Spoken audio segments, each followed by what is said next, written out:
శంకరం శంకరాచార్యం కేశవం బాదరాయణం సూత్రభాష్యకృతౌ వందే భగవంతౌ పునః పునః. ఈశ్వరో గురురాత్మేతి మూర్తిభేద విభాగినే వ్యోమవద్వ్యాప్తదేహాయ దక్షిణామూర్తయే నమః. సర్వాత్మదర్శనం తద్వత్ ద్వైతబుద్ధినిరాశనం యస్య బోధే భవేత్ సిద్ధిః తస్మై శ్రీ గురవే నమః. బ్రహ్మానందం పరమసుఖదం కేవలం జ్ఞానమూర్తిం ద్వంద్వాతీతం గగన సదృశం తత్వమస్యాదిలక్ష్యం ఏకం నిత్యం విమలమచలం సర్వధీ సాక్షిభూతం భావాతీతం త్రిగుణరహితం సద్గురుం తన్నమామి. హరి ఓం శ్రీ గురుభ్యో నమః. హరి ఓం.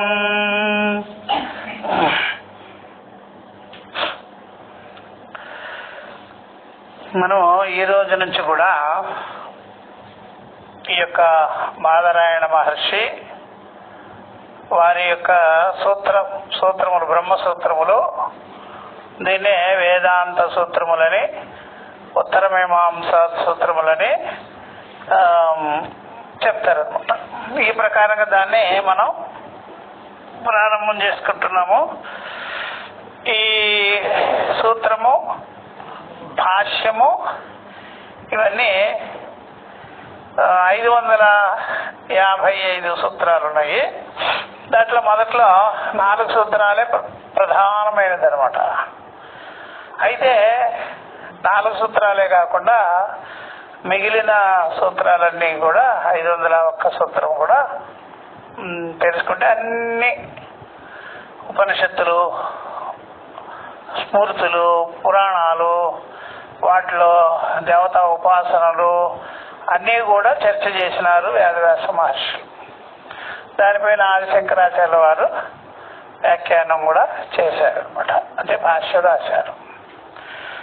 మనం మొట్టమొదట ఈ యొక్క అధ్యాస భాష్యం నుండి చెప్పుకోవాలి.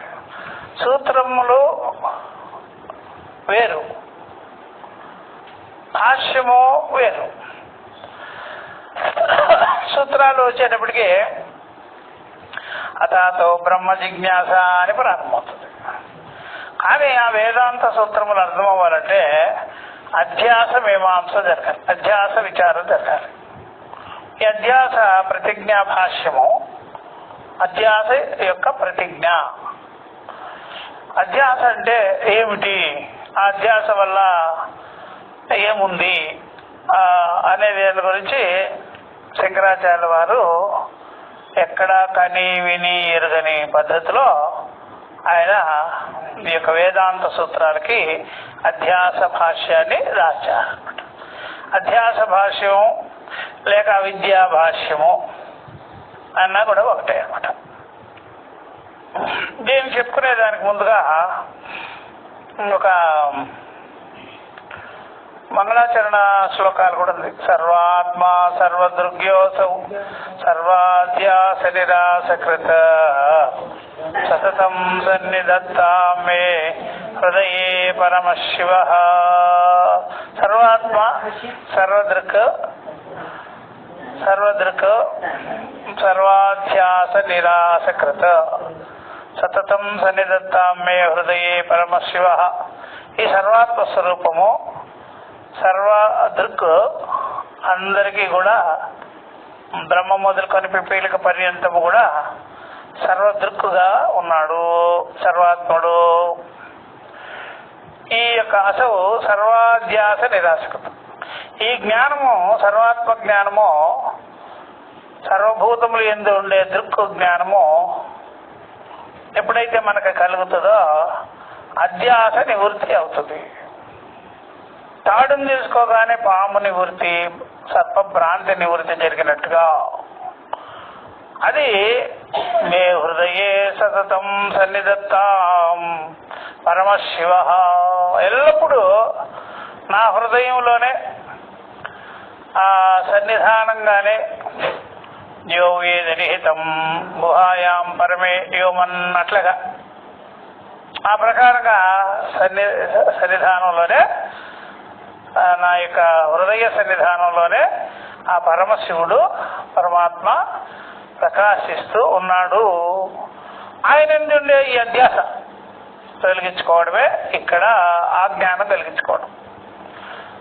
సూత్రభాష ప్రణేతారో సూత్రభాష్యము, ఈ సూత్రము రచించిందేమో వేదవ్యాస మహర్షి, భాష్యము రచించిన వారు శంకరాచార్యులు.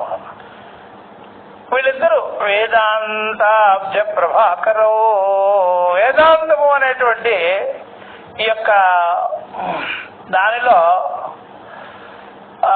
సముద్రం సాగరం, దానిలో ప్రకాశించినటువంటి సూర్యులు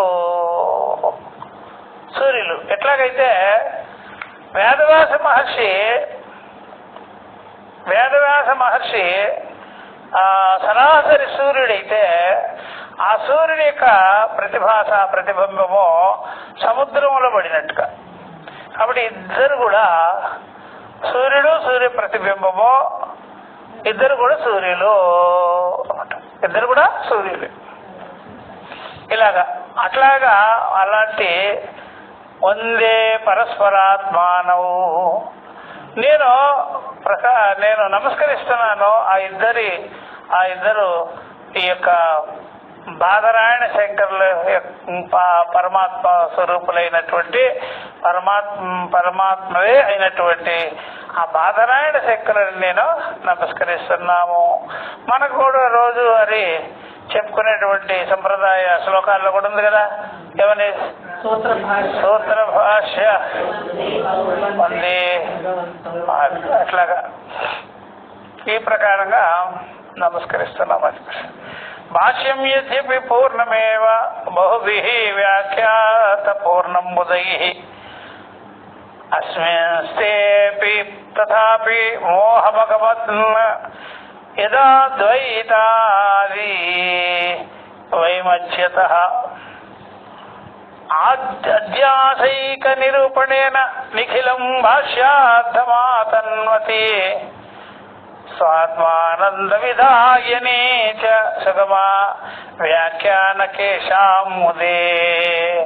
దాని మీద శంకరాచార్య ఇది సచ్చిదానంద స్వాముల వారు ఈ భాష్య సూత్రాల మీద సుగమ అనే వ్యాఖ్యానం చేస్తున్నారు. సుగమ బాగా సుష్ఠుత అవగమ్యతే ఇది సుగమ, బాగా అర్థం చేసుకునేటువంటిది. భాష్యం యద్యపి పూర్ణమేవ, భాష్యము పరిపూర్ణంగా చెప్పారు. బహుభిః వ్యాఖ్యాత పూర్వం బుధైః, చాలా మంది వ్యాఖ్యానాలు చేసినారు పూర్వమే జ్ఞానులు, ఆ యొక్క బుద్ధి కుశలురు వివేకులు అట్లా చేసినారు. అస్మిస్తే తథాపి మోహమగమన్, అయినా సరే కొంత మోహాదులు అస్పష్టత అందరిలో ఉంది. ఈ యొక్క యద్వాది మధ్యే యద్వాది వైమధ్యత, వాదోపవాదాలు చేసుకునేటువంటి వాళ్ళకి పరస్పర విరోధ వ్యాఖ్యానాలు, విరోధ భావాలు ఉన్నాయి. అదంతా కూడా అధ్యాస వల్లనే ఉంది. అధ్యాసికై నిరూపణేన నిఖిలం, అసలు ఎప్పుడైతే అధ్యాస భాష రాస్తామో అప్పుడు భాష్యార్థ జ్ఞానము బాగా తెలుస్తుంది. అందువల్ల అధ్యాస గురించి బాగా రాసినట్లయితే అందరూ అధ్యాస అనే వలలో పడిపోతారు. అందుకనే స్వాత్మానంద విధాయిని సుగమ, ఈ స్వాత్మానంద జ్ఞానాన్ని కలిగించేటువంటి ఈ సుగమ అనే వ్యాఖ్యానం అందరికీ నకేశాం దే. కొంతమందికి ఇది ఆనందకరంగా సుఖకరంగా లేకపోయినా సరే విద్వద్బుద్ధి కలిగిన వాళ్ళకి మోక్ష జనులకి బాగానే ఉంటుంది అని వారు ఈ ప్రకారంగా దాన్ని ప్రారంభం చేసినారనమాట. ఇప్పుడు అధ్యాస భాష అని చెప్పుకున్న తర్వాతే ముందు పోదాము. దీనికి అతాతో బ్రహ్మ జిజ్ఞాస అనే సూత్రం. ఆ సూత్రంలో ఇప్పుడు బ్రహ్మ జిజ్ఞాస చేయాలి. బ్రహ్మ జిజ్ఞాస చేయాలంటే మనము అంతర్ముఖత్వం కలిగి ఉండాలి. అంతర్ముఖత్వం కలకపోతే బ్రహ్మ జిజ్ఞాస చేయలేం. బహిర్ముఖ దృష్టి ఉంది కదా, అది ఆధ్యాత్మికమైనది. బహిర్ముఖ దృష్టి అంతా కూడా ఆధ్యాత్మికమైందనమాట. అందుకనే వాళ్ళు బాగా కనిపెట్టారు ఇది. శంకరాచార్యుల వారు బహిర్ముఖ దృష్టి ఉన్నదంటే మీకు పాము దృష్టి ఉంటుంది, అంతర్ముఖ దృష్టి అంటే తాడు దృష్టి ఉంటుంది. ఇలాగ అంతర్ముఖ దృష్టి అయితే సాక్షి దృష్టి, దృక్ దృష్టి, బుద్ధి సాక్షి దృష్టి. బహిర్ముఖ దృష్టి అనుకోండి, మనసు, ఇంద్రియాలు, బుద్ధి, అహంకారము, విషయాలు ఇది ఉంటుందన్నమాట. అందుకనే పరాంచికాణి వితరణ స్వయంభూ పరాం పశ్యతి నాంతరాత్మన్.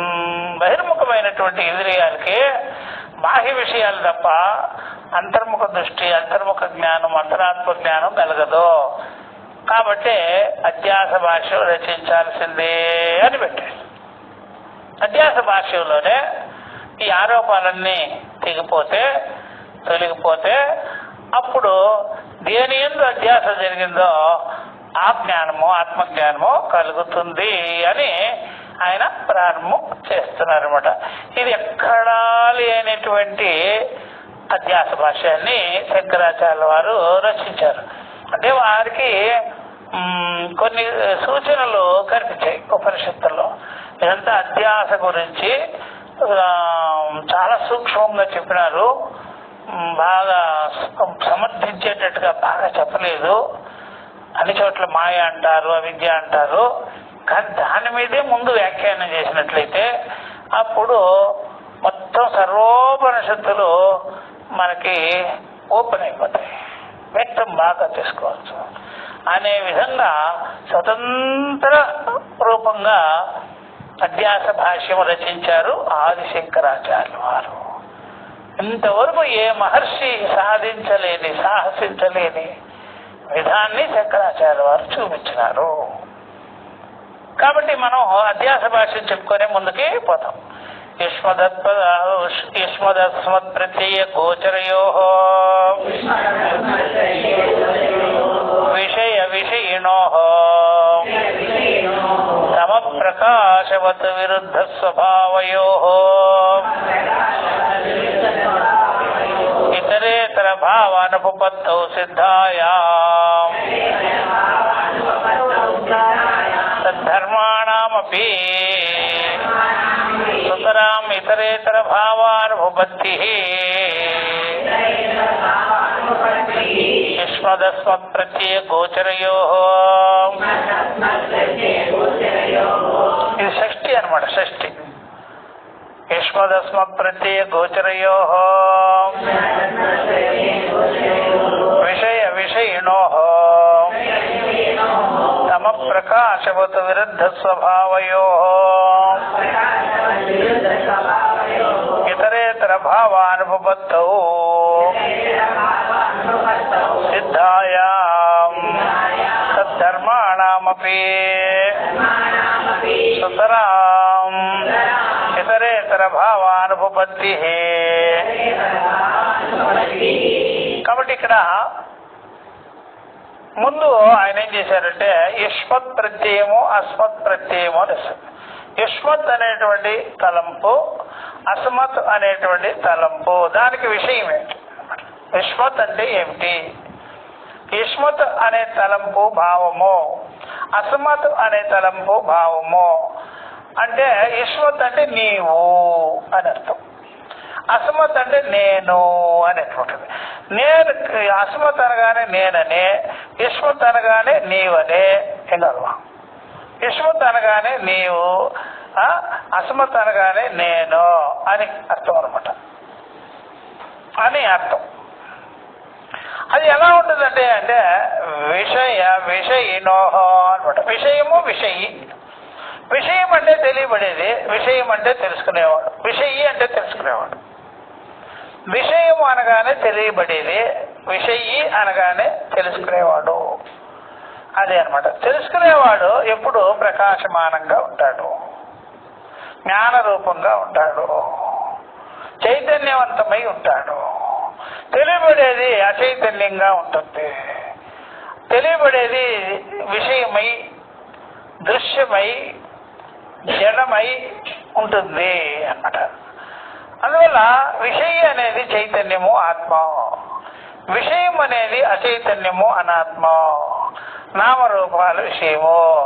అందువల్ల అస్మత్ ప్రత్యయము విషయే, యుష్మత్ ప్రత్యయము విషయము అని అర్థం అనమాట.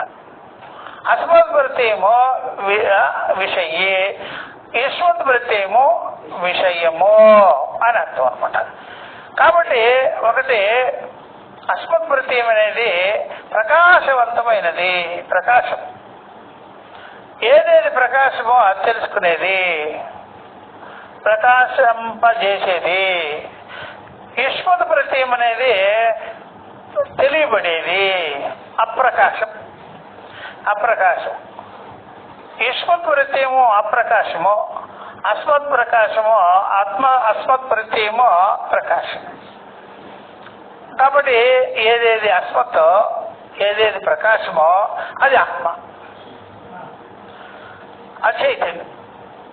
ఏదేది యుష్మత్ ప్రత్యయమో అది అనాత్మ, ప్రకాశింపబడేది, విషయము అనమాట. అట్లా దాన్ని శంకరాచార్య వారు ఏమన్నారంటే తమ ప్రకాశవత అన్నాడు. తమ ప్రకాశవత, తమస్సు ప్రకాశము లాంటి ఒకదానికొకటి విరుద్ధ స్వభావము కలిగినది. తమ ప్రకాశము లాంటి పరస్పర విరుద్ధమైనది అని చెప్పేశాడు. తమ ప్రకాశముతో విరుద్ధ స్వభావయో, విరుద్ధ స్వభావములు కలిగినది. విరుద్ధ స్వభావాలు ఎందుకనే? ఒకటి ప్రకాశించేది, ఒకటి ప్రకాశింపబడేది. విరుద్ధ స్వభావాలు ఎందుకంటే ఏది ప్రకాశిస్తున్నదో అది అది దేని చేత ప్రకాశించదు, స్వయం ప్రకాశమే. ఏది ప్రకాశింపబడుతున్నదో అది స్వయం ప్రకాశము లేనిది, ఒక ప్రకాశం ద్వారా అది ప్రకాశింపబడేది. అది ఆత్మ చైతన్య ప్రకాశము ద్వారా ప్రకాశింపబడేది అన్నమాట.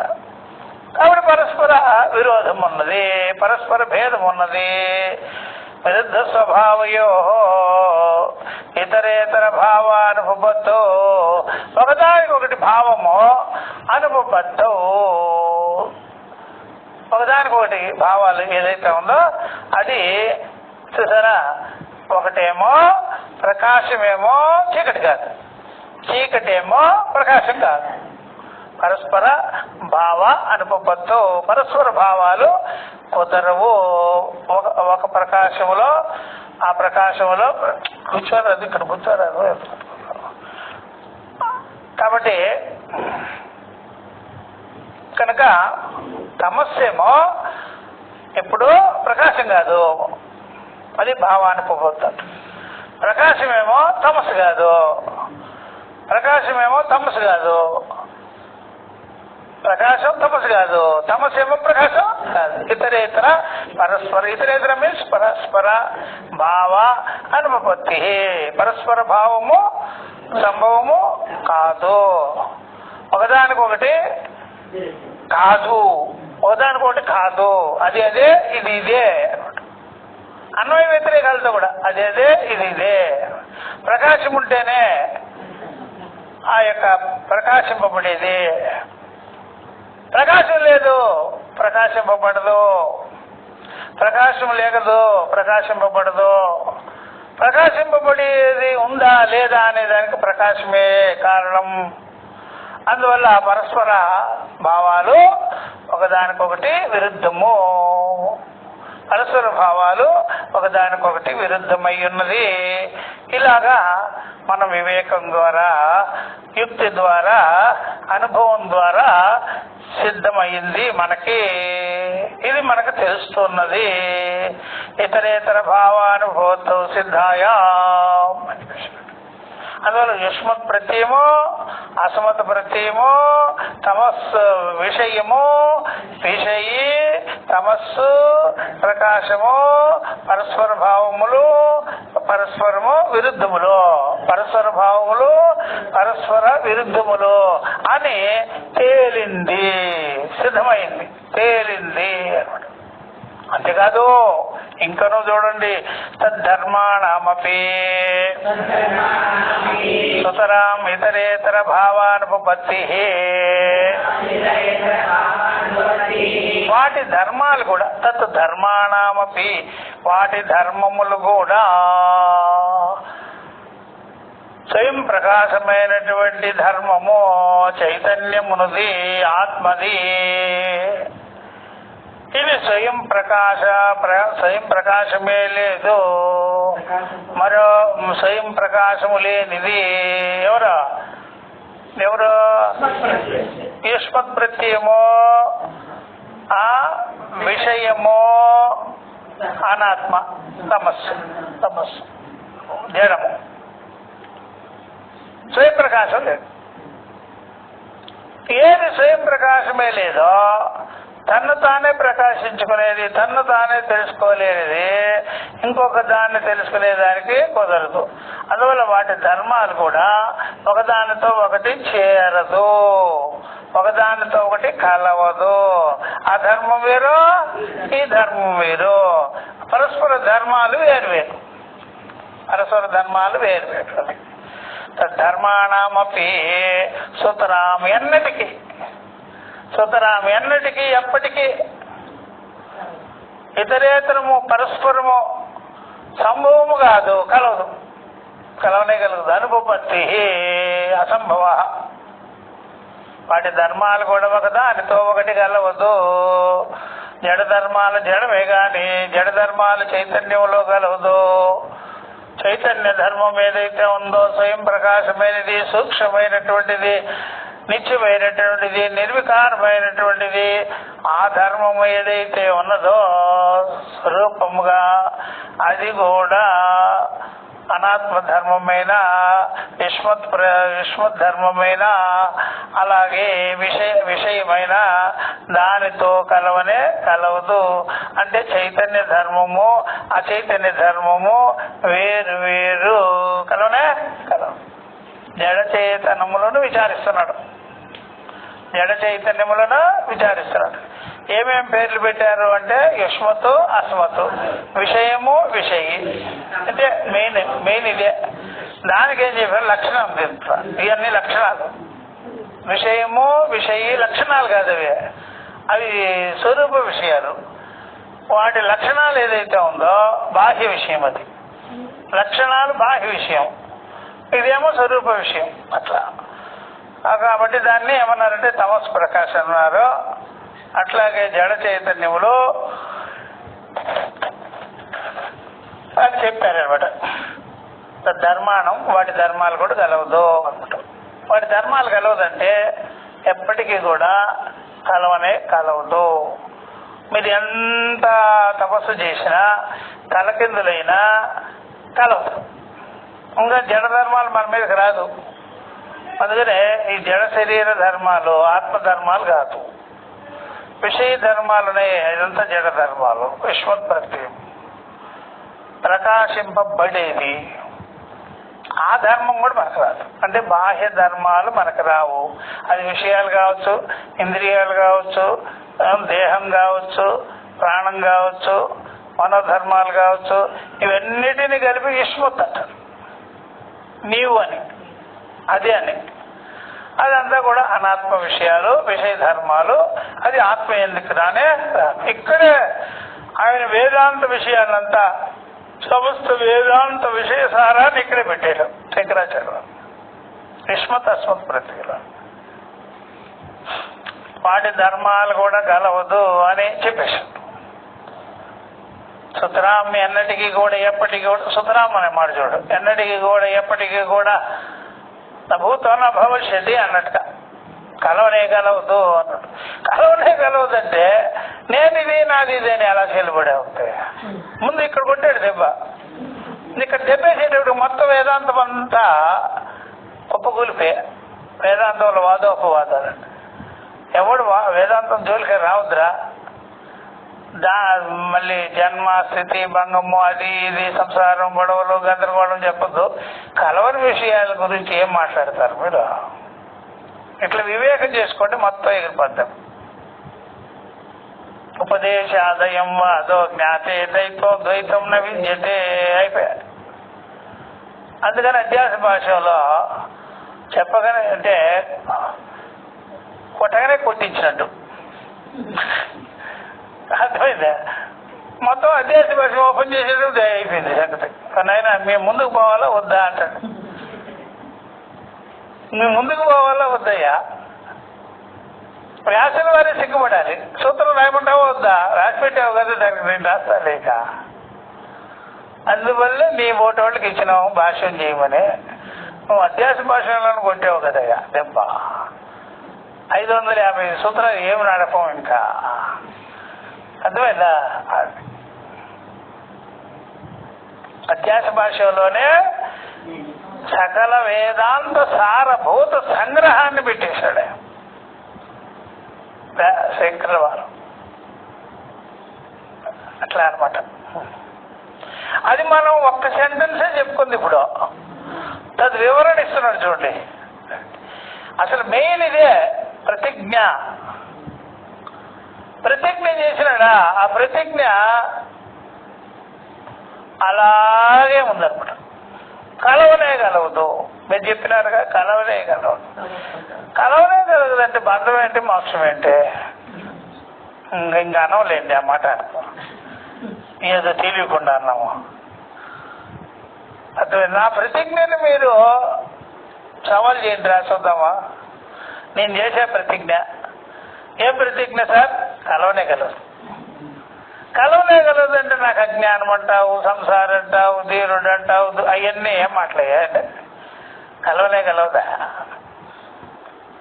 సరే ముందుకే. ఇది అతః అస్మత్ ప్రత్యయ గోచరే విషయనే చిదాత్మకే యస్మత్ ప్రత్యయ గోచరస్య విషయస్య తద్ధర్మాణాం చ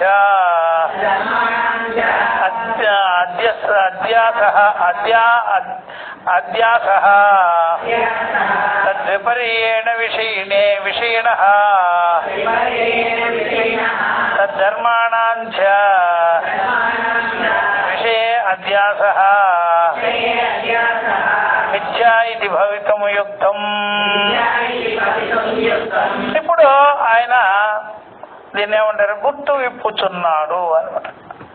గుర్తు విప్పేస్తున్నాడు అనమాట. ఎందుకంటారా అంటే కనుక నేనేం చెప్పేది ఇది అతః దేర్ఫోర్ అస్మత్ ప్రత్యయ గోచరే విషయని అస్మత్ ప్రత్యయం ద్వారా మీకు అర్థమవుతున్నది ఏమిటంటే విషయిని. ఎవరు ఆ విషయిని? చిదాత్మకే. చిదాత్మకే చిత్ చైతన్యాత్మ చిత్ ఆత్మ చిదాత్మకే. కనుక అస్మత్ ప్రత్యయ గోచరే విషయని అస్మత్ ప్రత్యయము అనగా మీకు అర్థమవుతున్నది ఏమిటంటే నేననేటువంటి చైతన్య ఆత్మ. చైతన్య ఆత్మ ఇట్టి ఆత్మయందు యుష్మత్ ప్రత్యయ గోచరస్య విషయస్య యుష్మత్ ప్రత్యయ గోచరమైనటువంటి యుష్మత్ ప్రత్యయానికి అర్థమవుతున్నటువంటి యుష్మత్ ప్రత్యయము అనేటువంటిది ఏమిటి? దాని అర్థం ఏంటంటే విషయస్య విషయం. అది ఘటము విషయము, చెట్టు విషయము, దేహం విషయము, బల్ల వస్త్రము ఏదైతే కంటికి కనిపించేదంతా విషయం. ఈవెన్ మనసుకి కనిపించినా సరే కంటికి కనిపించినట్టే. మనసుకి మనకు తెలుస్తుందంటే, మనసులో ఉన్నది తెలుస్తుందంటే అంత విషయాలే అవన్నీ. దేర్ఫోర్ ఈ ప్రకారంగా విశ్వత్ ప్రత్యయము విశ్వత్ అనే తలంపుకి విషయం అవుతున్నా తెలుస్తున్నా అదేమిటి ఆ విషయం అంటే అనాత్మ. దాన్ని చెప్తున్నాడు మళ్ళీ దానికి చెప్తున్న వివరణ. తద్ధర్మాణాంచ వాటి ధర్మములు కూడా జడ ధర్మాలు, నామరూపాలు, పరిచ్ఛిన్న భావాలు, ఇవన్నీ ధర్మాలు. తద్ధర్మాణాంచ అధ్యాస వాటి ధర్మములైనటువంటి శబ్దస్పర్శ రూపరసగంధాది విషయములో, నామరూపాలు, ఆచారం, గుణములు, వికారములు, అవన్నీ కాలదేశ ధర్మములతో కూడుకొని ఉండేది. అవన్నీ అధ్యాస తద్విపర్యేణ విషయని దానికి భిన్నమవుతున్న, దానికి విలక్షణంగా ఉండేటువంటి విషయీ ఆత్మ చైతన్యము. విషయీన తద్ధర్మాణాంచ ఆ విషయ అయినటువంటి చైతన్య ధర్మము, ప్రకాశ ధర్మము, నిర్వయము, నిత్యము, సూక్ష్మము, స్వయం ప్రకాశమైనటువంటి నేనని చెప్పబడుతున్నటువంటి ఆత్మ, దాని ధర్మాలన్నీ విషయే అధ్యాస విషయము యందు అధ్యాస చేయడం అనేది, ఆరోపించడం అనేటువంటిది అది ఏదైతే ఉందో దాన్ని మేము కొత్తగా ఒక పేరు పెట్టి పిలుస్తున్నాం. మిథ్యా ఇది మిథ్య అంటున్నాము. మిథ్యా ఇది భవితం యుక్తం మిథ్య అనుచున్నాము. మిథ్య మీన్స్ నామరూప వ్యవహారము, కల్పిత వ్యవహారము, మాయా వ్యవహారం అంటాము. మిథ్యా భవితం యుక్తం ఇదంతా కూడా ఉత్తి పేర్లు అంటాం. మీరు ఉత్తి పేరు పెట్టి అనుకుంటున్నారు. ఒకదాని పేర్లు తప్ప ఇంకేం అనలేము. ఒకదాని ధర్మాలు ఒకదాని మీద వేసుకోవడం అనేది కలవకపోయినా సరే ఆ రకంగా మీరు వ్యవహారం చేస్తున్నారు, మాటల వ్యవహారం చేస్తున్నారు. దాన్ని మిథ్యాటం, నామరూప శబ్ద వ్యవహారము చేస్తున్నారు. మిథ్యా ఇది భవితం యుక్తం. ఎన్ని పాయింట్లు వచ్చినాయి చూడండి. ఒకటేమో యుష్మతాస్మత్ ప్రతి గోచరయో విషయ విషయిణో తమ ప్రకాశవత విరుద్ధ స్వభావయో ఇతరేతర భావానుపత్తౌ సిద్ధాయా. ఒకదానికొకటి కలవకపోయినా సరే, ఒకదానికోటి కలవకపోయినా సరే అనమాట. ఒకదానికోటి కలవకపోయినా సరే అనమాట. అదే కలవకపోయినా సరే. ఇద్దరు మనుషులు ఉంటారు, ఇద్దరు కలవరా. కలవకపోయినా సరే వాళ్ళు ఎవరో వాళ్ళ మాటలు తీసుకొచ్చి వీళ్ళకి చెప్తారు, వీళ్ళ మాటలు తీసుకొచ్చి వాళ్ళకి చెప్తారు. ఇట్లా ఇద్దరు కలుస్తున్నారు మాటల ద్వారా, శబ్దాల ద్వారా కలుస్తున్నారు ఇద్దరు. ఒకరి మొహంలో ఒకరు చూసుకోనే లేదు. ఇప్పుడు ఆ ఇంట్లో పనిచేసే అమ్మాయి తీసుకొచ్చి ఆ మాట ఇక్కడ చెప్తుంది, ఈ ఇంట్లో పనిచేసే అమ్మాయి మళ్ళీ తీసుకెళ్ళి ఆ మాటలు అక్కడ చెప్తుంది. మాటలు కలుస్తున్నాయి కానీ మనుషులు ఇప్పుడు ఎవరు కలవనేలా. మాటలతో చేసుకుంటున్నారు వ్యవహారం. ఏం చేస్తుంది చెప్పేస్తుంది, ఏం చేస్తుంది చెప్పేస్తుంది. ముక్కు మాకు ఇంతవరకు చూడలే లేదు, వాట్సాప్లో కూడా చూడకుండానే మాటల్లో ఇలా ఆత్మ కూడా ఇద్దరు నామరూపాల అది మాటలు, ఆత్మ అది కూడా మాటలే.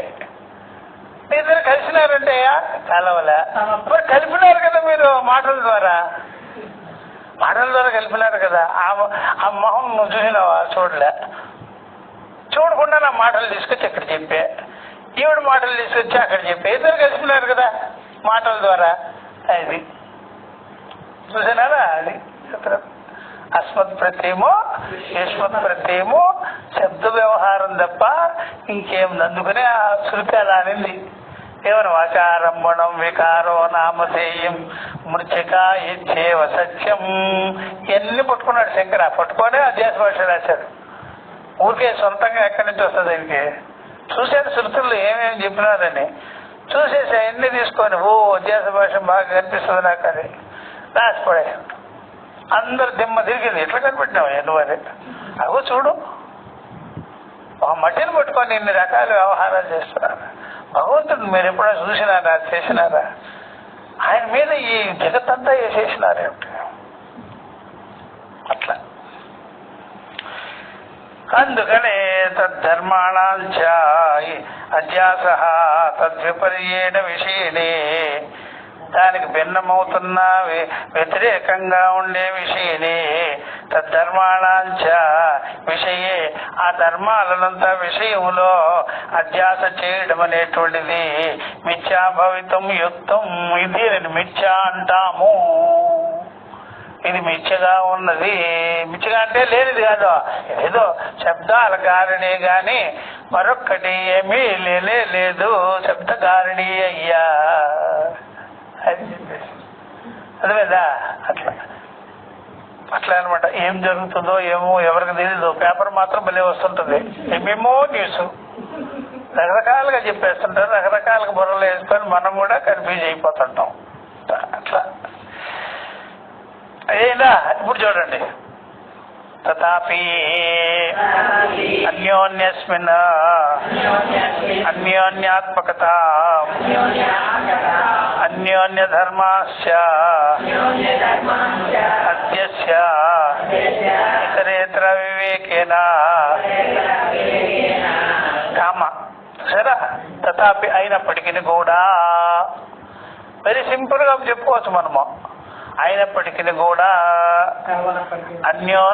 అయినప్పటి అంటే కలవనప్పటికీ కూడా రెండు పరస్పరము కలవనప్పటికీ కూడా తాదాత్మ్యం కానప్పటికీ కూడా అన్యోన్యస్మిన్ ఒకదానికొకటి అన్యోన్య అన్య అస్మిన్ దానిలో ఇది దీనిలో అది దానిలో అది దీనిలో ఇది అన్యోన్యస్మిన్ అన్యోన్యాత్మకత ఒకదాని ఆత్మ ఒకదానిలో కలిసినట్టు ఒకదాని స్వరూపం ఇంకో దానిలో కలిసినట్టు దీని భావం దాంట్లోకి చేరినట్టు దాని భావం దీంట్లోకి చేరినట్టు వ్యవహారమా. అట్లాగే మీరు ఎక్కడైనా చూపించినట్టు శాలిగ్రామే విష్ణు బుద్ధి దేహేంద్రియాలను పట్టుకొని ఆత్మ అనుకోవటం, ఆత్మకి దేహేంద్రియాలు ఉన్నది అనుకోవటం, ఇలాగనమాట. అన్యోన్యాత్మకత అన్యోన్య ధర్మాస్య వాటి ధర్మాలు కూడా వేరు వేరుగా ఉన్నప్పటికీ కూడా వాటి ధర్మాలు వేరు వేరుగా ఉంది. అయినా సరే ఆ ధర్మాలు కూడా ఒకదానికొకటి మిక్సింగ్ చేసేసాం. దాని ధర్మాలు జడ ధర్మాలు, చైతన్య ధర్మాలు, అనిత్య ధర్మాలు, నిత్య ధర్మాలు, నిర్వయ ధర్మాలు, సావయవ ధర్మాలు, రంగురూపు ధర్మాలు, రూపాదులు లేని ధర్మాలు, వ్యాపకమైన ధర్మము, వ్యాప్యమైన ధర్మము, పరిచ్ఛిన్నమైనది, అపరిచ్ఛిన్నమైనది, ఆకాశం కంటే సర్వవ్యాపకమైనది, ఇదేమో అల్పమైనటువంటిది. ఈ ధర్మాలను కూడా ఒకదానికొకటి మిక్సింగ్ చేసేసినాము. అన్యోన్య ధర్మాస్య అధ్యస్య అధ్యాసం చేసేసాం. అధ్యాసం చేసాం, ఏం చేయలేదు. ఇది ఇతరేతర అవివేకేనా అక్కడ అదే మిస్టేక్ చేసేసారు. వివేకం మాత్రం ఆ మాటలు తీసుకొచ్చి ఇక్కడేసా, ఈ మాటలు తీసుకొచ్చి ఎక్కడేసా, విచారిద్దామని లేనేలే, విచారిద్దామని లేనేలే. అది అట్లా విచారిద్దామని లేనే లేదనమాట. అట్లా ఈ ప్రకారంగా అనమాట. చీకట్లో కూర్చొని భోజనం చేసినట్టు ఏం చేస్తున్నామో తెలియదు. లైట్ వేసుకొని చేయలేదా? లైట్ వేసుకొని చేస్తే ఉంది. ఆ బొద్దింకను కూడా ఎండుమిర్చి బలేసినారు మీరు అనుకుంటే. లైట్ వేసుకుంటే పోతాయి కదా, అది ఎండుమిర్చి బొద్దింకో తెలుస్తుంది. సాంబార్లో బలేస్తున్నారు మీరు ఎండుమిర్చి, సాంబార్లో ఎండుమిర్చేది అర్థమైంది. టపటపా దాటిపోయేది సాంబార్ కాసేటప్పుడే.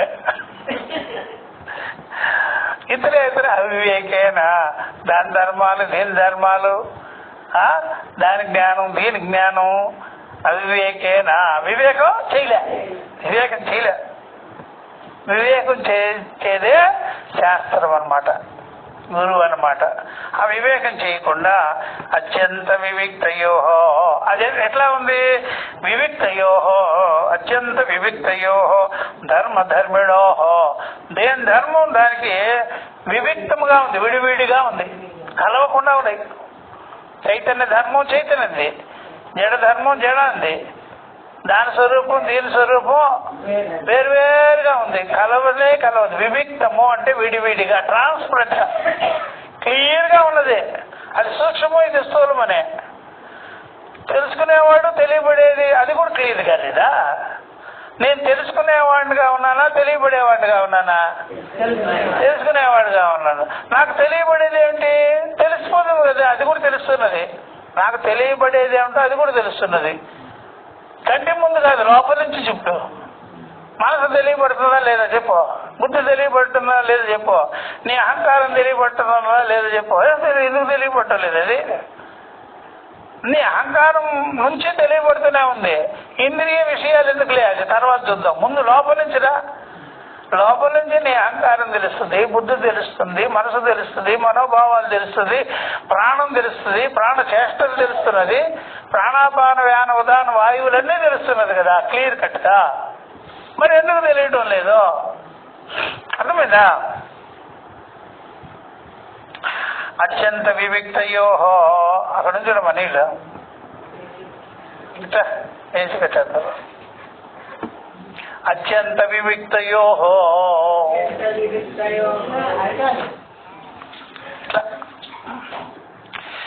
అత్యంత వివిక్తయోహో ధర్మ ధర్మిణయోహో.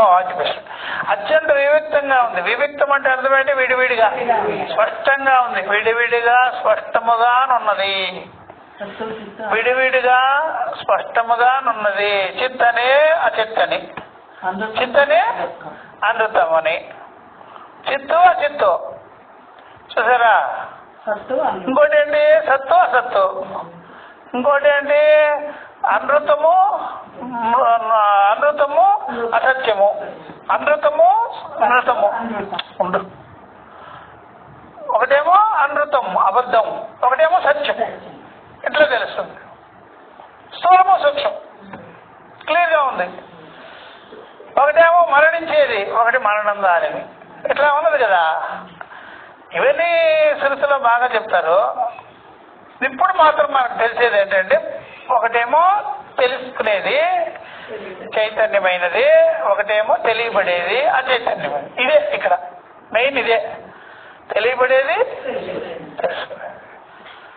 తెలియబడేది వ్యాపకంగా ఉంది, తెలుసుకునేది వ్యాపకంగా ఉంది. తెలియబడేది వ్యాప్యముగా ఉన్నది, పరిమితంగా ఉంది.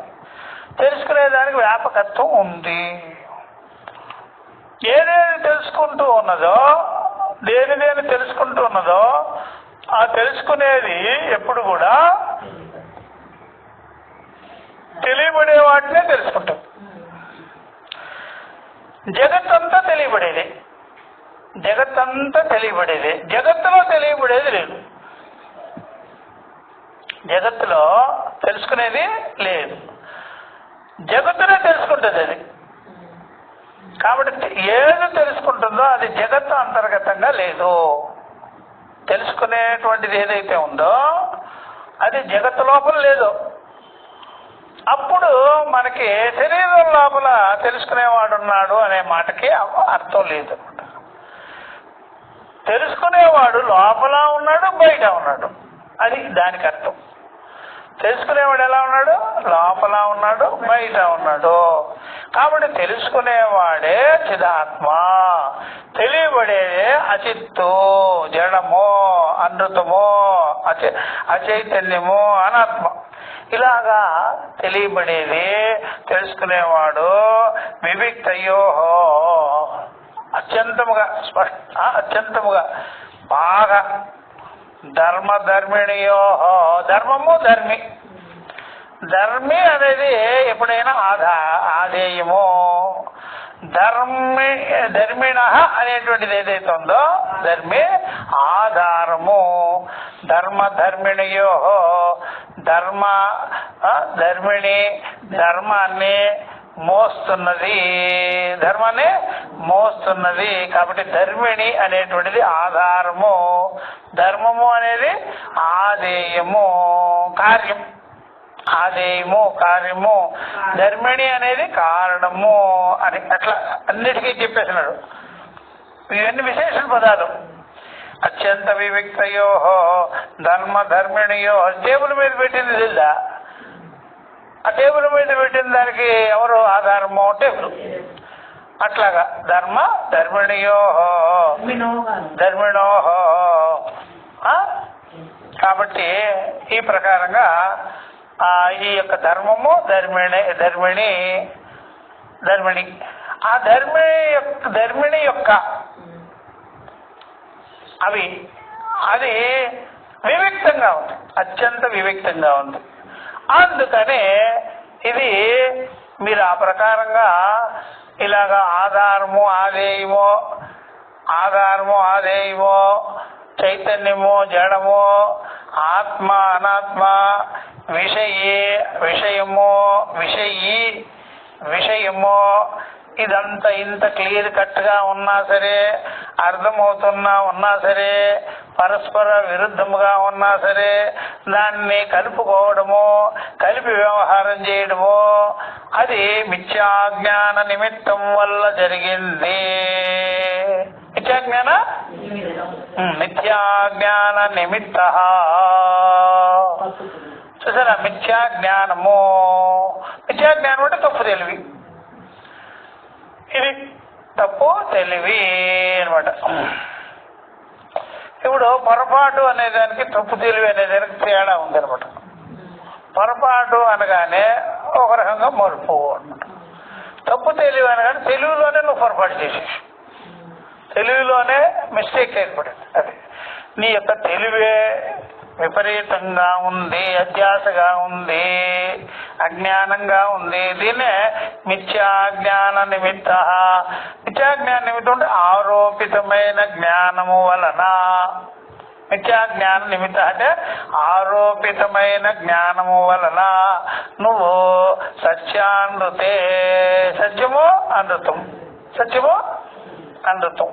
ఏం చేసుకున్నావు? మిథిని కృత్య కలుపుకొని కలగాపులగం చేసుకొని ఒకదాని ధర్మాలు ఒకదాని మీద వేసుకొని ఉంటున్నావు. ఉండి ఏం చెప్తున్నావు? ఎలా వ్యవహారం చేసావు? అహమిదం అమేదం ఇది, నేనిది నాదిది అని వ్యవహారం చేస్తావు. ఇక్కడికి వచ్చింది అనమాట. అది ఆ వ్యవహారం అంతా ఇక్కడికి వచ్చేసి నేనిది నాదిది అంటాం. నేనిది అంటే నేను శరీరము, నేని మనస్సు, నేని యొక్క బుద్ధి, చూసారా? నేను అహంకారము, నేను బుద్ధి, నేను మనస్సు, నేను చిత్తము, నేను ప్రాణము, ఇట్లాగా ఒకదాని ధర్మాలు ఒకదాని మీద వేసుకొని లోక వ్యవహారం చేస్తున్నాము. అహమిదం మమ ఇదం, నేనిది నాదిది అని మిథినీకృత్య, ఇలాగ మిథినీకృత్య చేసేస్తున్నాం. చేసి దాన్ని వెనకాలండి సత్యానృతే, సత్యము అనృతం కలిపేసినాం. సత్యానృతే ఆత్మానాత్మ, ఈ ప్రకారంగా ధర్మే ఇదంతా కూడా చేసి మిథ్యాజ్ఞాన నిమిత్త, మిథ్యాజ్ఞానం వల్ల ఉన్నది ఈ వ్యవహారము లోకములో కొనసాగుతుంది. ఎప్పటి నుంచి? ఇది నైసర్గికోయం లోక వ్యవహార, నిసర్గత నైసర్గికం, పుట్టుకతోనే జన్మత ఉన్నది. జన్మత ఉంది అందరికి. నైసర్గికోయం అయం వ్యవహార, లోక వ్యవహార నైసర్గిక, అయం వ్యవహార, ఈ వ్యవహారం ఏమిటి? ఆమెదం మమేదమితి, నేనిది నాదిది అనే వ్యవహారము, లోక వ్యవహారము నైసర్గికముగానున్నది. స్వాభావంగానే స్వాభావికం ఉంటుంది. స్వాభావికంగా జన్మత ఉన్నది అని చెప్పేసి, జన్మత ఉంది అని చెప్పేసి అట్లా ఈ ప్రకారంగా దీనికి సుగమ భాష దశలన్నీ మనం చెప్పుకున్నవే వచ్చేసినాయి దాంట్లో. అందుకనే ఇట్లాగా నైసర్గికమైన వ్యవహారము జరుగుతున్నది అని చెప్పేసాడు. ఇంత బాగా అర్థమవుతూ ఉన్నా సరే లోకులు ఈ రకమైన వ్యవహారమే చేస్తున్నారు, ఇలాగే చేస్తున్నారు అనమాట. అట్లా ఇది ఇప్పుడు ముందు ప్రాథమికంగా లోక వ్యవహారం, నైసర్గికమైన వ్యవహారం, స్వభావంగా ఉండే వ్యవహారాన్ని వాళ్ళు తెలిపారు. నైసర్గికంగా ఉండే వ్యవహారాన్ని తెలియజేసేస్తున్నారు. ఇప్పుడు అయితే మరే మా తర్వాత లేకబెట్టు చదువుతుంటారు. ఇప్పుడు రెండవ భాష్య భాగం చూడండి. ఇదంతా కంటోపాటు ఉండాలి మీకు ఎప్పుడైనా. యుష్మదస్మత్ ప్రత్యయ గోచరయో విషయ విషయనో తమ ప్రకాశవత్ విరుద్ధ స్వభావయో ఇతరేతర భావానుపత్తౌ సిద్ధాయాం తద్ధర్మాణమపి సత్రాం ఇతరేతర భావానుపత్తి ఇది అతః అస్మత్. ఇట్లా విడివిడిగా చదువుకోవాలి. ఇది అతః అస్మత్ ప్రత్యయ గోచరే విషయనే సిద్ధాత్మకే యుష్మత్ ప్రత్యయ గోచరస్య విషయస్య తద్ధర్మాణాంచ అధ్యాసః తద్విపర్యేణ విషయణః నందుడు తద్ధర్మాణాంచ విషయే అధ్యాసః మిథ్యా ఇతి భావితం యుక్తం. ఇట్లా బాగా చెప్పుకోవాలి. అర్థమైందా? అట్లా తథాపి అయినప్పటికీ కూడా తథాపి అన్యోన్యస్మిన్ అన్యోన్యాత్మకతాం అన్యోన్యధర్మాస్య అద్యస్య ఇతరేతర వివేకేన అత్యంత వివిక్తయో. పూజారి చెప్తే మంత్రాలు చెప్పలా, అలా చెప్పుకోవాలి. అత్యంత వివిక్తయో ధర్మిణో. ఇది పూజారి మంత్రాలు చెప్తారు కదా, ఇదే చెప్పేది వాడికి. కేశవ లేదు, నారాయణ స్వాహ లేదంటే ఇది చెప్తూ ఉంటాను. వాళ్ళు ఇది కూడా మంత్రాలు ఏమో అనుకుంటారు. అర్థమైందా?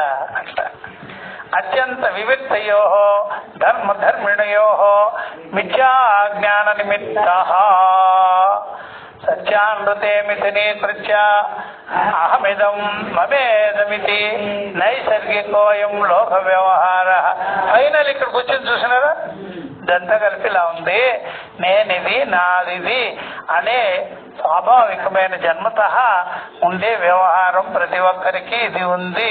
ఇదే లోక వ్యవహారం అంటారు. దీన్ని ఏమంటారు? లోక వ్యవహారాన్ని మిథ్యా వ్యవహారం అని వాళ్ళకి స్టాంప్ వెయ్యాలి. అర్థమైందా? లోక వ్యవహారం ఏంటి? మరి దాంట్లో మళ్ళీ శోధన చేసేది ఏముంది? అంతా మిథ్యే. శోధించేది ఏముంది?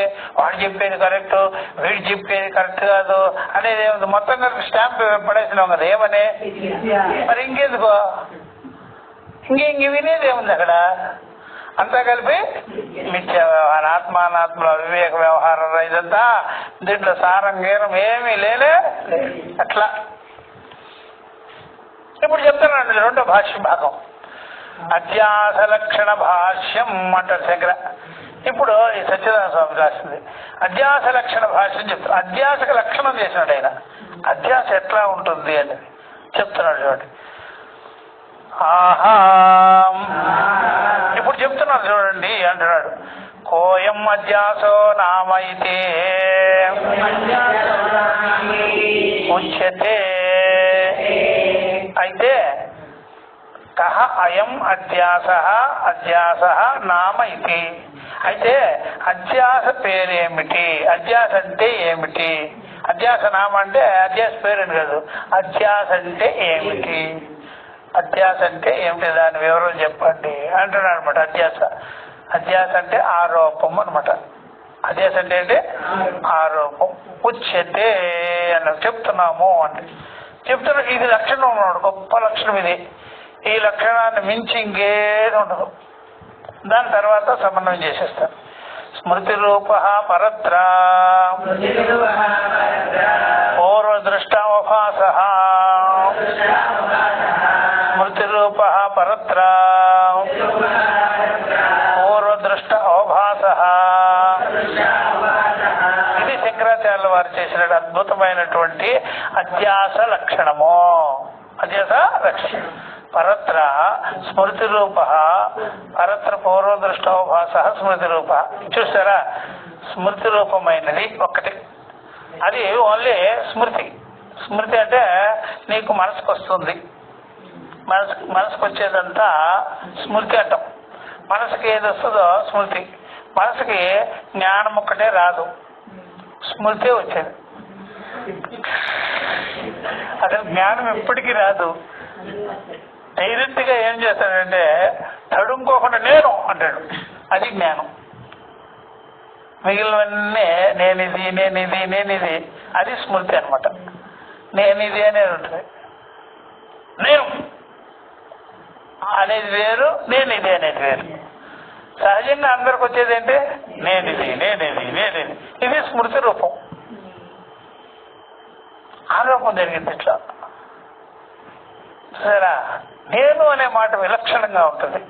అది జ్ఞానం కలిగిన తర్వాతే తెలుస్తుంది. నేను ఇదేని ఉండదు. వివేకం చేసుకున్నప్పుడు తెలుస్తుంది.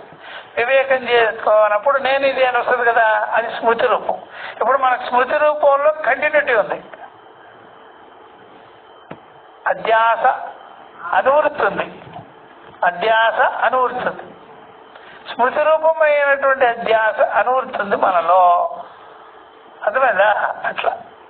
అందుకనే ఎప్పుడైనా సరే ప్రతి ఒక్కడు నువ్వు గాలి ఎలా పీల్చుకుంటున్నావు అని ఎవరన్నా అడుగుతారు కదా పేషెంట్ని. స్టెంట్ వేసినారు అందుకనే శ్వాస ఎలా ఆడుతుంది నీకు, అర్థమైంది? బ్లడ్ సర్క్యులేషను మనకి అర్థం. బ్లడ్ సర్క్యులేషన్ ఎలా ఆడుతుందంటే స్టంట్ వేసినారు కాబట్టి ఆడుతుంది, లేకపోతే అయిపోయి అంటారు. నేను అర్థమైందా? స్టంట్ వేయించుకున్నవాడు బ్లడ్ సర్క్యులేషన్ వేరు, స్టంట్ లేకుండా సహజంగా ఉండే బ్లడ్ సర్క్యులేషన్ వేరు. స్టంట్ వేయించుకున్న వాళ్ళు ఉంటారు కదా, వాళ్ళ బ్లడ్ సర్క్యులేషన్ ఎలా జరుగుతుందో వాళ్ళకి అర్థమైపోతుంది. స్మృతి రూపం ఉంటుంది దాంట్లో. ఏమని వాళ్ళు వేయించినారు కాబట్టి దాంట్లో ఒక చిన్న గొట్టం పెట్టినారు కాబట్టి నాది బ్లడ్ సర్క్యులేషన్ అవుతుంది. గొట్టం పోయితే అయిపోయాను అతని. అసలు ఆపరేషన్లే లేకుండా, అదే స్టంటే లేకుండా ఉంటుంది, వాళ్ళకి ఆ స్మృతి రాదు. నాకు ఇప్పుడు బ్లడ్ సర్క్యులేషన్ జరుగుతుందంటే స్టంట్ మూలంగానే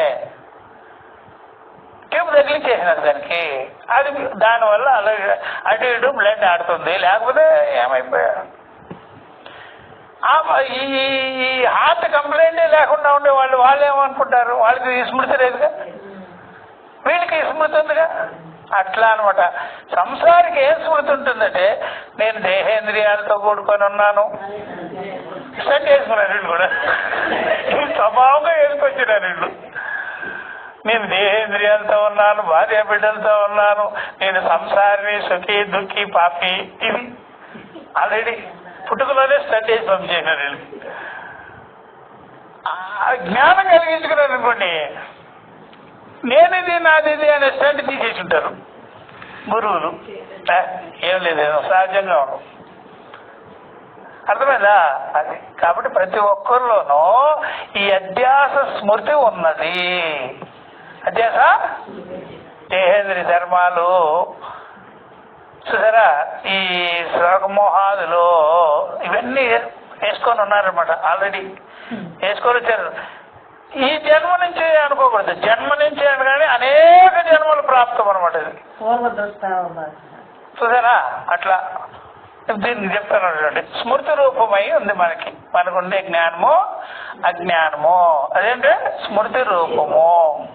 మనకుండే జ్ఞానం ఏంటి? స్మృతి రూప జ్ఞానము. దేనిపో అజ్ఞానం ఉంది, అధ్యాస ఉంది, మనలో ఉంది. అదే అర్థమైందా? స్మృతి రూప అని పెట్టాడు. పరత్ర ఎదుట పూర్వదృష్టావభాస.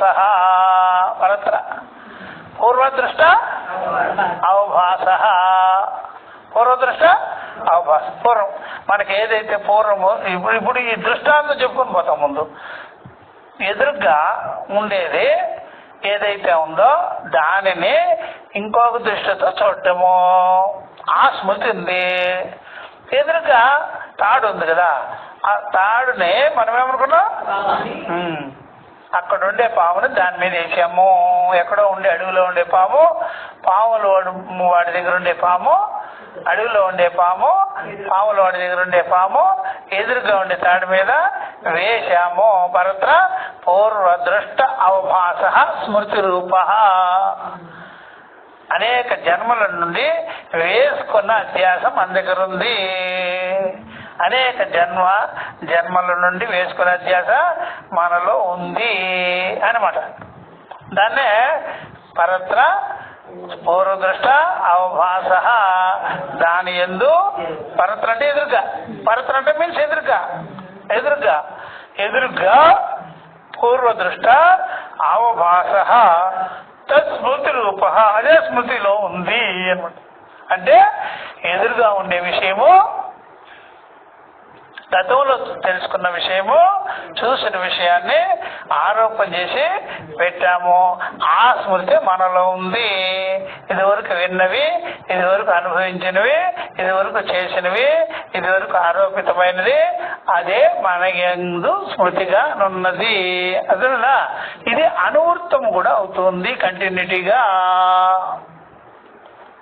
అనువృత అధ్యాస నివృత్తి అంటారు. ఇది నివృత్తి చేస్తే అనువృత అధ్యాస నివృత్తి. అనువృత్తమవుతున్న అధ్యాసని తొలగించుకున్నాం, నివృత్తి చేసుకున్నాం. ఓకేనా? చూడండి, స్మృతి రూప. దీని మీద గొప్ప గొప్ప వ్యాఖ్యానాలు చేస్తుంటారు ఇతరులందరూ, ఎన్నెన్ని చెప్తారో. స్మృతి రూప ఇది శంకరాచార్యుల వారు చేసిన గొప్ప భాష్యం అనమాట. అధ్యాసకి వివరణ, అధ్యాసకి లక్ష్యం. స్మృతి రూప పరత్ర పూర్వదృష్ట అవభాస. అది అధ్యాస అంటే. అదేదా? చూడు, దీనికి వివరణ ఇస్తున్నాడు ఆయన సింపుల్ గా. స్మృతి రూప పరత్ర ఎదురుగా, పూర్వదృష్ట అవభాస అది తోచటం అన్నమాట. అందువల్ల మన మనసులో ఎప్పుడు కూడా ఇతర ధర్మాలే మన మనసులో తోస్తుంది. ఈవెన్ మనసంతా కూడా స్మృతి రూపంలో ఉంది. మన మనసంతా ఎలా ఉంది? యథార్థ రూపంలో లేదు. అది పూర్వదృష్ట అవభాసమే పరత్ర.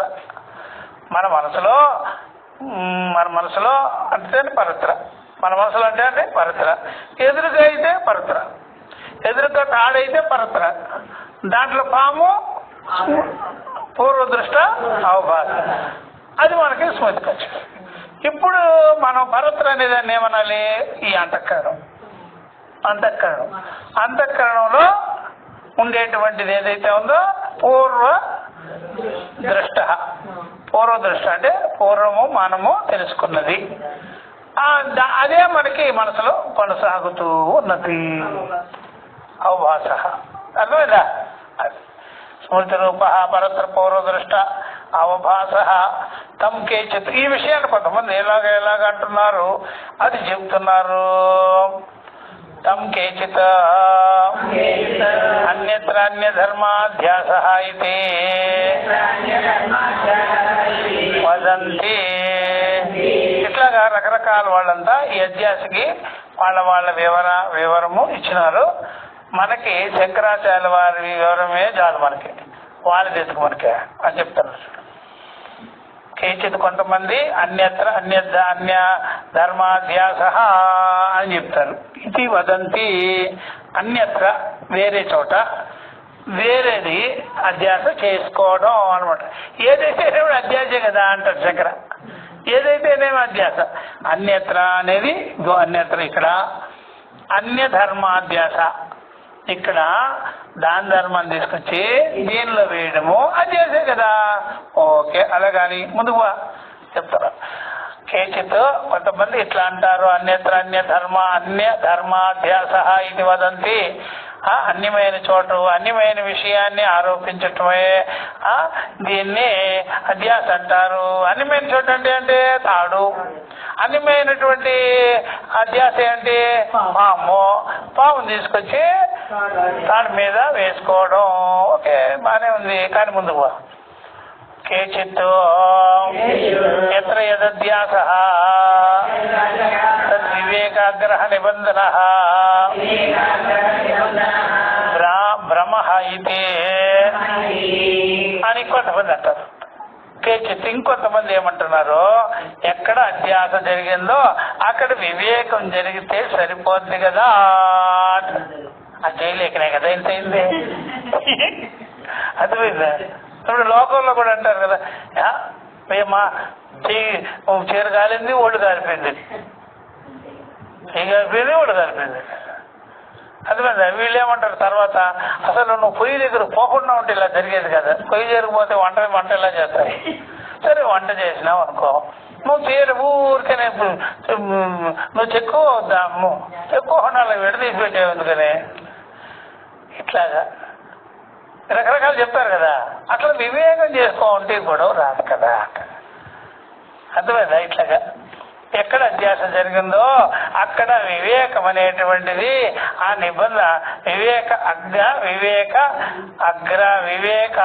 వివేకాగ్ర నిబంధన బ్రహ్మ ఇది. వివేకం అనేది చేయకపోవడం జరిగిన భ్రాంతి. వివేకం చేయలే నువ్వు, అక్కడ వివేకం చేసుంటే కలిగేదే కాదు కదా అనుకుంటాం. ఎత్ర యదధ్యాస తద్ వివేకాగ్రహ నిబంధన భ్రమ ఇది. ఎక్కడ అధ్యాస జరిగే చోట్ల వివేకం చేసుకోవాలి. వివేకం ఎలాగైనా చేస్తాం తర్వాత, కానీ అధ్యాస జరిగిన లక్షణం ఇట్లా ఉంది. ఒకదాని ధర్మాలో అది కదా వివేకం చేస్తాంలే. ముందు అధ్యాస జరిగేదానికి కారణము దానిలో ఏమీ లేకపోయినా ఇతర ధర్మాలను తీసుకొచ్చి దానిలో వేయడం జరిగింది. అట్లాగా కేచిత్ అన్యతో, ఇంకొంతమంది అన్యతో మూడు వచ్చినాయమ్మా, ముగ్గురు వికల్పాలు చేసినారు. అన్నిటి కూడా అధ్యాసే. అందరూ అధ్యాసనే ఒప్పుకున్నట్టేగా, అందరూ అధ్యాసనే పొరపాటును ఒప్పుకున్నట్టేగా, తప్పు తెలివిని అంగీకరించినట్టే కదా. అది అన్యేతో ఎత్ర యదధ్యాస తస్యైవ విపరీత ధర్మత్వ కల్పనామాచక్షత ఆచక్షతే ఇది. ఆచక్షత అనొచ్చు, ఆచక్షతే అనొచ్చు. ఇది అన్యేతో. ఇంకొంతమంది ఏమంటున్నారంటే ఎత్ర యదధ్యాస, ఎక్కడ దేని యందు ఏది అధ్యాస జరిగినదో తస్యైవ దానిలోనే అక్కడే విపరీత ధర్మత్వ కల్పన, విపరీత ధర్మాన్ని కల్పన చేయడం అనేది జరిగిందని చెప్పుచున్నారు. ఎక్కడ అధ్యాస జరిగిందో అక్కడ విపరీతమైనటువంటి కల్పన జరిగింది. అధ్యాస జరిగిన చోట విపరీత ధర్మ ఆరోపము జరిగింది. అధ్యాసక కారణం అదే అని చెప్పేసి ఆచక్షతే ఇది. ఇప్పుడు శంకర డిక్లేర్ చేస్తున్నారు ఆయన మాట. ఆయన ఏమంటున్నారు ఇప్పుడు లాస్ట్ లో, సర్వదాపితు అన్యస్య అన్యధర్మావభాసతాం న వ్యభిచరతి.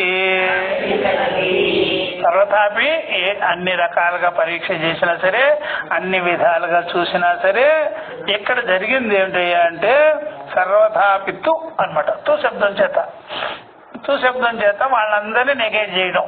మీరు చెప్పిన దాంట్లో అర్థం ఇదే, దీనికి ఏం మార్పు లేదు, దానికి ఏమాత్రం చేంజింగ్ లేదు, మీరు చెప్పేవన్నీ కూడా ఇంతే అర్థము, ఇంకా అంతకంటే ఎక్కువ ఏమీ లేదు అని చెప్తున్నారు. అన్ని రకాలుగా ఇట్లుండినా సరే, ఇట్లా చెప్పుతుండినా సరే, అన్యస్య అన్య ధర్మావభాసతాం న వ్యభిచరితి. ఒకదాని ధర్మం ఒకదాని మీద వేసుకోవడం అనేటువంటిది దాన్ని మీరు కాదనలేరు. ఒకదాని ధర్మాలు ఇంకో దాని మీద వేసుకోవడం అనేది దాన్ని మీరు కాదనడం లేదు కదా. అన్ని విషయంపై అన్ని ధర్మాధ్యాస జరిగిందనే కదా మీరు అంగీకరిస్తున్నారు. దీంట్లో ఏం చేంజింగ్ లేదు మీది. అందువల్ల కాబట్టి అన్యస్య అన్య ధర్మావభాసతాం న వ్యభిచరతి. ఇదే మాత్రంగా దీనిలో మీరు మార్పు లేకుండా చెప్తున్నారు. ఒకదాని ధర్మాలు ఒకదాని మీద వేసుకున్నట్టుగానే చెప్తున్నారు. అన్ని ధర్మం మీద ఆరోపం జరిగిందనే కదా మీరు చెప్తున్నారు. దీనిలో ఎటువంటి మార్పు లేదు. నా వ్యభిచరిత మీన్స్ దీనిలో ఎటువంటి మార్పు చేర్పులు లేవు అని కదా మీరు అంగీకరించేది. ఓకే. తథాచ ఇప్పుడు దృష్టాంతం ఇస్తున్నారు. దృష్టాంతం లోకే అనుభవ, లోకానుభవంలో కూడా అధ్యాస విషయంలో కొంతలో కొంతలు చెప్తూనే ఉన్నారు చూడు. ఏమని? ఇదిగో ఇట్లాంటి సందర్భాలలో లోకే అనుభవ సుత్తికాహి రజతవత అవభాసతే, ఇది చెప్తున్నారు. ఇప్పుడు శంకరా చెప్పిన దాంట్లో సింపుల్ గానే ఉంది, గంభీరంగా ఉంది. సింపుల్ గా ఉంది మాటలన్నీ, దాంట్లో గంభీరమైనటువంటి చర్చ ఉంది. దాంట్లో గంభీరంగా ఈ జనాలు ఈ సింపుల్ భాష ఏం చేశారంటే ద్రవిడ ప్రాణాయం చేసేస్తుంటారు. భామతీకారుడు ఇలాంటి పెద్ద పెద్ద పండితులంతా ఉంటారు. ఇలా తిప్పి ఏమేమో చేస్తారు. శంకరా చెప్పి ఇది పాయింట్ ఇట్లా ఉంటే వీళ్ళు ఇట్లా రకరకాలు చేసేస్తున్నారు ఏంటి అని అర్థమైందా? శంకరా భాష అంత స్మూత్ అనమాట. అక్కడే తెలిసిపోద్ది మీకు వ్యవహారం. దీనికి పాండిత్య ప్రకర్షణ, తర్క ప్రకర్షణ అవన్నీ అవసరం లేదు. అయినా సరే ఎందుకంటే మీరు అలా చేస్తారా ప్రతిదానికి? అట్లా అనమాట. అలా చేసేస్తుంటారు. వెరీ సింపుల్ గా ఉందా లేదా? దీన్నే గంభీర చింతన చేసుకోవాలి ఆత్మపరంగా, అనుభవపరంగా. లోకే అనుభవ సుప్తికాహి రజతవతో భాసతే, లోకానుభవంలో కూడా ఇలాగే ఉందయ్యా. ముత్యము చెప్పను పట్టుకొని వెండినే భావన చేస్తున్నారు, వెండి భావన చేస్తున్నారు. ముత్యము చెప్పని అదిగో వెండి అని పరిగెత్తున్నారు. అక్కడ చూడబోతే సముద్ర తీరంలో వెండి ఎక్కడ దొరుకుతుందయ్యా? ఎక్కువ ముత్య చెప్పులు ఉంటాయి కదా. అందుకనే ఇక్కడేంటి? స్మృతి రూప పూర్వదృష్ట అవభాస. స్మృతి రూపం ఏంటే షాపులో వెండి, అదే ఇక్కడ అవభాస. చూసారు? పూర్వదృష్ట అవభాస. పూర్వం చూసినటువంటి వెండిని ఎదురుగా నువ్వు చూస్తున్నావు, ముత్యపు చెప్పులో చూస్తున్నావు. షాపులో చూసినటువంటి దాన్ని ఎదురుగా ఉండేటువంటి ముత్యపు చెప్పులో వేసుకొని రజతమిది అంటున్నావు. అది స్మృతిలో ఉంది నీకు.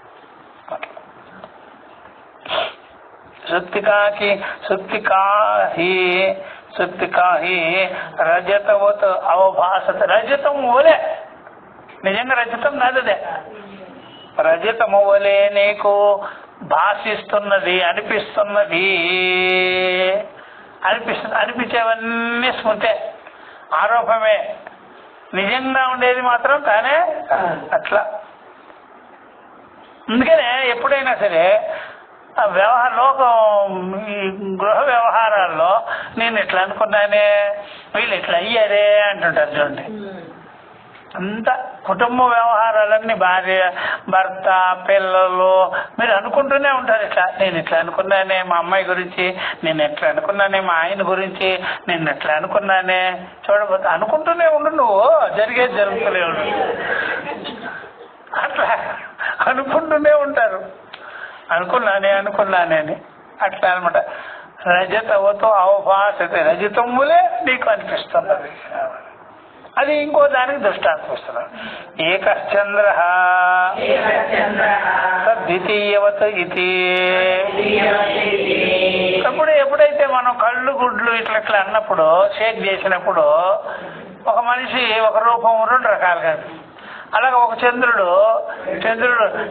చూస్తూ కనుగుడ్లు పెట్టి ఇట్లా కదపండి, ఒక చంద్రుడు రెండు చంద్రులుగా గోచరమగునో అనమాట.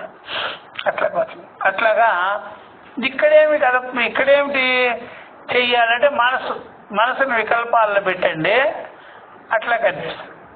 ఒక చంద్రుడు రెండుగా కనిపించినట్టుగా మనసును కూడా మీరు వికల్పాల్లో పెట్టండి, భావనల్లో పెట్టండి. మీరు ఆశలు ఏదో మీకు ఆశలలో పెట్టండి, రెండు కనిపిస్తుంది. మనసుకి కొన్ని రకాల కోరికలు పెట్టండి, రెండు కనిపిస్తాయి. అది జరుగుతుంది, ఇది జరుగుతుంది, ఇలా జరుగుతుంది, అది జరుగుతుంది. అది జరిగేది ఏముండదు. అర్థమైందా? అట్లా ఏముండదు. ఇట్లాగా అలాగనిపిస్తుంది. ఏకశ్చంద్ర ఉండేదే అది, దాంట్లో ఇన్ని రకాలు ఎక్కడ వస్తాయి, దాంట్లో ఇన్ని రకాలు రానే రాదు. అట్లా విద్యానంద స్వామి ఒక మాట చెప్తుండేవారు పూర్వం. ఒకటంట నేతికొండ మోస్తామని అడిగాడు ఒక షాపుకారు ఒక పిల్లోడిని. ఎందుకు పోయినా నాకు నేను రూపాయి ఇస్తాను నీకు నేతికొండ మోసుకొని వచ్చినట్లయితే మా ఇంటికి అని. నేతికొండ నెత్తిని పెట్టుకొని వాడు మోసుకుంటూ పోతున్నాడట. పోయేటప్పుడు రూపాయి ఇస్తాడు కదా, రూపాయితో కోడి పెట్టుకుందాం, కోడి పెట్టుకున్న తర్వాత పొదిగిస్తాం, పొదిగిన తర్వాత పిల్లలు వస్తాయి, పిల్లల తర్వాత ఎక్కువ పిల్లలు చేస్తాం, తర్వాత ఒక మేకను కొందాం, మేకకి పిల్లలు అవుతాయి, మేకకు పిల్లలు అయిన తర్వాత మరలా నేను ఒక చిల్లర అంగడి పెట్టుకుంటా, చిల్లర అంగడి పెట్టుకున్న తర్వాత చిల్లర అంగడి తెలుసు కదా ప్రొవిజనల్ షాప్, అట్లాగా నేను ఒక పొట్లాలు కడుతుంటా, పొట్లాలు కట్టేటప్పుడు దారం చుట్టుకునేటప్పుడు మా పిల్లోడు వచ్చి దారపు కొండను పట్టుకుంటాడు, ఒక్కటేస్తా వదలరా అని కొండ వదిలేడు. ఇక్కడ ఏకచంద్ర ద్వితీయోతు కొండ పగిలింది, వీడికి పగిలింది. ఈ విధంగా ఊహాపోహ నిర్మితం అనమాట. అట్లా గతమైందా ఇప్పుడు చెప్పేటప్పుడు నాకు గుర్తు. కాబట్టి ఏకశ్చంద్ర ద్వితీయోతు, చంద్రుడేమో ఒక్కటున్నది, కనుగుడ్లుని అట్లా తిప్పేటప్పటికే రెండు అయ్యాడు, మనసు కూడా అలా తిప్పుకుంటుంటే ఇదవుద్ది అదవుద్ది ఇదవుద్ది అని ముందుగానే వేసేస్తాం, అదవుద్ది ఇదవుద్ది అని. అర్థమైందా? ఓ మామిడి మొక్క పెట్టేది, మామిడికాయలు వస్తాయి, మామిడికాయలు అమ్మాలి ఈసారి ఎట్లాగైనా అవనే ఆ చెట్టు ఏం మేకో తినిపోయింది అనుకో, ఒక డజన్ పళ్ళు కూడా రావు. అర్థమైంది? మార్కెట్కి వేస్తా, అదే వేస్తా, ఇది వేస్తా, తర్వాత చేస్తూ లేవయ్యా, నువ్వు మొక్కరా అని ముందు తీసుకొచ్చేసేవో లేదు మొక్క, అప్పుడే మార్కెట్కి.